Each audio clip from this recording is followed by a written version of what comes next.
Today we're going to go back to where this channel began, so let's take a trip.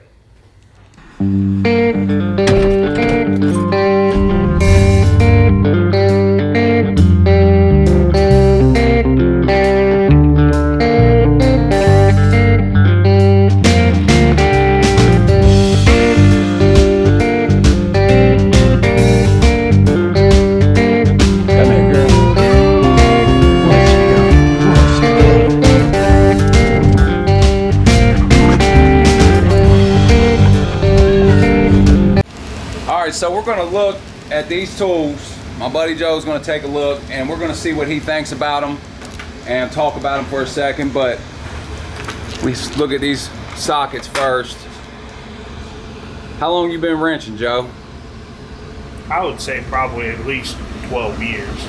12 years. You used all the professional tools, Snap-on, Matco Tools, everything. As we see back here, he's got the Snap-on box, and I would like to take a look at that box compared to the Icon box, hopefully at some point.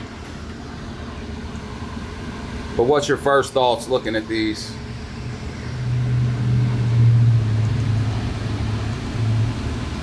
They don't really look like that non-slip stuff inside. Yeah, I guess you can kind of see it in the edges a little bit. Yeah, on the inside. But look, compared to a Mac socket. Yeah, I guess they are pretty much the same, ain't they? They both. I did the socket video, and you ain't got to worry about him being biased, anything I've said, because he ain't watched none of my videos, really. I'll bet you that. So this is all new to him.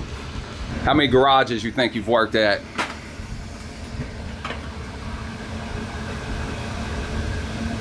Three different professional shops. 3 different professionals, and then you've worked for yourself for a long time. Yeah. Your dad worked on cars. Been around the automotive field since I was a little young buck. What do you think about that casing that stuff comes in?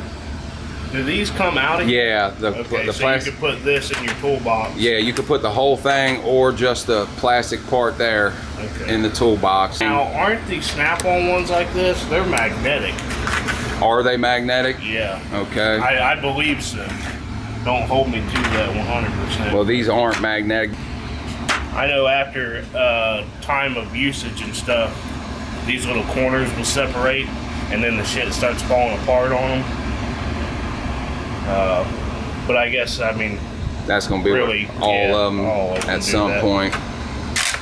Now, what do you say? These come from sizes 8 to 19. But your standard set does go all the way down to a 1/4 inch. 1/4 inch to 7/8. And a lot of people's wanting them to go up to 1 inch and down to 6. And a 3/8 drive? And a 3/8 drive. They're saying it's not a complete set. Now your Snap-on, I know. Well, you need a 1-inch socket and a 3/8 drive for it. I asked the same thing. They want to fill their socket rails up, but when you buy your Snap-on sets, they're not going to come all the way up to an inch like that for the most part that I know about. Do you know of any that go up to 1 inch? No. Now, I do have a Mac 3/8 drive set that goes up to a 24. Goes up to a 24? It's and it goes, but it only goes down to a 10. What do you think about them cases on them ratchets? It is a pretty nice case. Pretty nice case, ain't it? That's what I said. It's almost like a collector's edition. I know. The likelihood of you probably keeping that it's in that not case gonna, in your toolbox, it's yeah. not gonna happen. That's what I said. I mean, I appreciate the case and everything, but as far as usage goes, you're probably not. Yeah, that's not going to be like something you use. But I actually just compared this. Look at this compared to that Tekton. What do you think about, I know you ain't watched the video, but what do you think about any similarities or differences? And here's the actual smaller Icon. Well, the heads are different. Yeah. And what do you think about as far as the head size? Would you rather have the head bigger or smaller like the Icon is? Well, I mean, honestly, it's about the same size on the top, so I don't think that would really matter on being able to get it in somewhere. Yeah. Yeah, because a lot of times, you know, when you're in there with a swivel socket, or if you're trying to put a regular socket down, like for say on a transmission bell housing bolt or something, yeah, like on a front wheel drive car, the end of your ratchet right here hits the transmission, so you really can't get a straight socket in there. So So you have to use a swivel. You kind of have to use a swivel anyways. I don't think it's really going to make that much of a difference. They'll still pretty smooth though. I mean, what do they say they are, 92? Yeah, 92. And the price on that one you're holding there, I think, is $40, $39.99, and then the price on the smaller one is $34.99. And you know, obviously they're probably going to have some type of coupons or something, I would imagine. I mean, you buy the same ratchet in a Mac or a Snap-on or something of that nature, it's going to be, you know, probably $100, somewhere around $100. Yeah, I looked up. Snap-on equivalent is $120 to that one right there, the 9 1/8 inch. So it's like 1/3 the price of your Snap-on. And now they are made in Taiwan. Obviously, they're not going to be made in the U.S. You know, I guess the true story is because I mean, a mechanic's lazy. There's no way around saying any different than that. Than, you know, we're being lazy. So we're going to grab whatever tool's closest in reach that's going to do that job, instead of walking to the back of your shop and getting into your toolbox or anything of that. So say I'm putting this ratchet on there, and you know, we know we got a good socket here that's going to hold up to the abuse. They do break. They all break. I don't think it really matters what brain you have. They do break. Can I put a little cheater bar on this ratchet? Is it going to hold up, or is it just going to break? I guess that's where I would be at on comparing whether it would be worth it compared to the Snap-on. Yeah, would it be worth grabbing this ratchet? Because we know a Snap-on won't break, and especially when we put the Snap-on in the press to break the Snap-on ratchet. Remember, it took a lot to make that break. It did take a lot of pressure. And that was actually how you ended up with this ratchet. And I know with my experience, and I'm not going to say that with every Snap-on driver out there, but most Snap-on drivers are assholes. Like, I guess it's just because a lot of them are corporate or whatever, but they want to argue with you when you try to replace shit, or they'll tell you, well, I don't have the parts right now, you'll have to wait a couple weeks. So it's a hassle on the tool truck, especially if you get a bad driver. Right.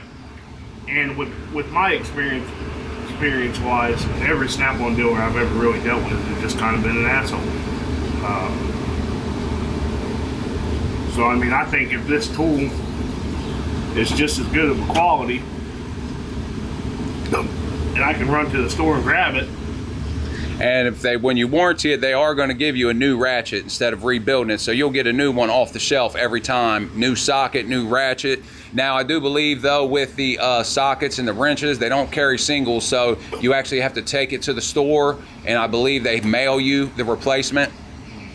So that is something that's, you know, something you have to think about right off the bat. Will it be like that always? I don't know.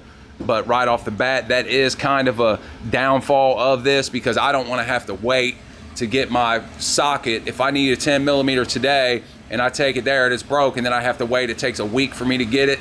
That's a pretty big deal. But honestly, though, what's the odds of you not having another 10 you're right. socket in your You should have another one, right? So you could wait. So it's not like it's a deal breaker, but it is. At the same time, I have to take that to the store. Or you can call them, I believe. They say if you can't get to a Harbor Freight, there is a 1-800 number you can call, and they'll warranty it. Remember how we did the Snap-on? We called them and they sent us a shipping label. I'd imagine it's probably the same thing, but I don't know exactly at this point. But I do know that you have to go. They're going to have to mail you the single replacements. It's not like the Pittsburgh where they pull one off the shelf. Take it out of the set. Now I did watch a couple minutes of your video comparing these to a Carlyle wrench. Yeah, I have the Carlyle wrench right here if you want to look at, and I have a Snap-on if you want to look at them and tell me what you think. Let's grab all the same size. Yeah, 13. And that is the Snap-on, the part number. What's the Snap-on part number? That is the part number SOEXM13. These are the ones with the teeth. So these are the same exact style. as the Icon and as the Carlyle. Now, what do these Carlyles run a set? There's a set. It's not as a complete set as the set you're looking at, and it is actually from 9 to 19. So it's a 12-piece set, I believe, and it runs $90. And then there is a more complete set that runs $150 that goes all the way from 6 up to 24. And this set right here goes from 6 to 19, and it runs $99. So they're pretty similar. That's what these Icons Yeah. run. It's pretty similar in price. Wish you'd have brought these over yesterday when I was doing some brake lines. Yeah, that would have been nice to see them. Because again, like I said, you know, as being a mechanic, we're lazy. We're going to grab the tool that's closest to us and try to use it. And I'm terrible for grabbing a regular open-end wrench and trying to use it on a brake line. Yeah. You know, instead of finding a line wrench. These old rusty brake lines, and you're using your open-end wrench to try to break them loose, and they just round the head of the line nut off. Which I know for a fact, these snap-on wrenches are pretty good wrenches, and in my honest opinion, they're probably my favorite wrenches as far as being able to grab just an open-end wrench, put it on a line nut, and being able to use it. Yeah, and that set costs how much? $300, $400? Somewhere around there. They are quite pricey. So if you could get that for $99. But you're also paying $25, $30 a week. Exactly, yeah. But Harbor Freight is going to offer financing for purchases over $300 at 0% APR for equal monthly payments up until it's paid off for 6 months, a year, 2 years, or 3 years. So that is going to, you know, combat that a little bit. Yeah. But like that was one of my big things. That was one of the biggest things was if I could have the convenience of having a tool truck come to me and get it on payments, then, you know, that's a big deal. Yeah, definitely is. Now I will say, I think these Icons have the biggest teeth in them.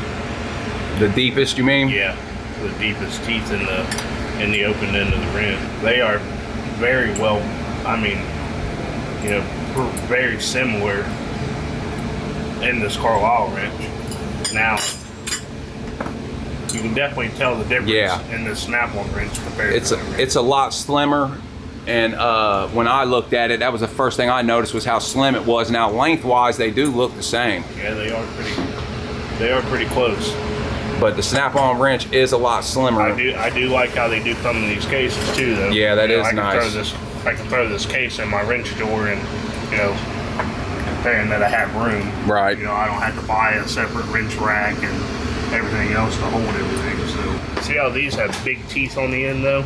See, they got some small teeth at the bottom, and then a flat spot, and then a big tooth on the end.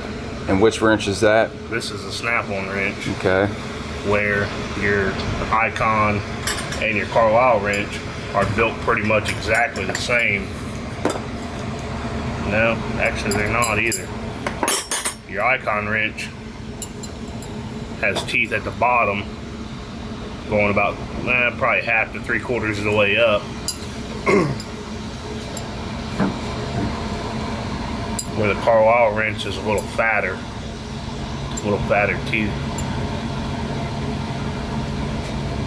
So the teeth on the Icon, you're saying, are finer and deeper, I think according so, to what you can see.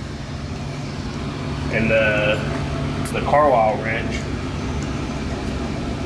if you've noticed, the ends of it are kind of ground to like open it up a little bit. Yeah. Where these are a little more straight, flat. What would you say? What would you think is better? I know the snap-on wrench is a good wrench, so I guess I would try to compare it. I would try to compare these two wrenches to this snap-on wrench. These are ground down on the end to like this one is. To allow it to slip on a little easier and then fit tight. Trying to slide it over top of something that's rusty. But that might be a flaw in this wrench that they figured out, and that's why they made it like that. So we can see how it is flatter on the snap-on. The way these are cut on the bottom too, compared to the snap-on's so I guess not it like is that. kind of grabbing. I wonder if that grabs a little better. Well, it will fit the fastener, you know, as it's going in. It's just the shape of the fastener, so I would imagine that would be superior than just being round. I don't know. I mean, I guess we just had to put them test them out and try them out, and, you know, see what we got going on and try them out from there. Yeah, definitely. But what do you just think, like, just off first impression, do you think they did a good job, bad job, a decent job, okay job? And what do you think about their chances of being able to get professionals to be able to buy their tools?